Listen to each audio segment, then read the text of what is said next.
তো এই দেখো সকাল থেকে বললাম না যে আমি আর আমার বড় একা ছিলাম। এই যে মহারানী, এই যে আমার শ্বশুরের ফ্ল্যাটে ছিল সকাল থেকে। এই মহারাজ দিয়ে গেছে, এই যে আছে। আর এখন আমি আর আমার পতিদেব এসছি নিতে, মানে ঢাকুরিয়ায় এসছি নিতে ওনাকে। হ্যাঁ এই যে দাঁড়া, এখানে আমার শ্বশুর থাকে, মানে আমার শ্বশুরের ঘর এটা। বদলে গেছে। আরে দেখো কি এই দেখো পটি পটি। আমি এইটা নেবো, এটা ব্ল্যাক কালার, এটা কুর্তি। এই দেখো এটা আমার শ্বশুর আমাকে দিয়েছে।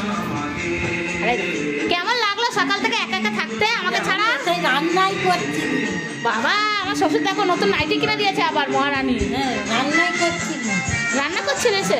আমার আমার শ্বশুর রান্না করেছিল, নিয়ে এসছে আমার শাশুড়িকে।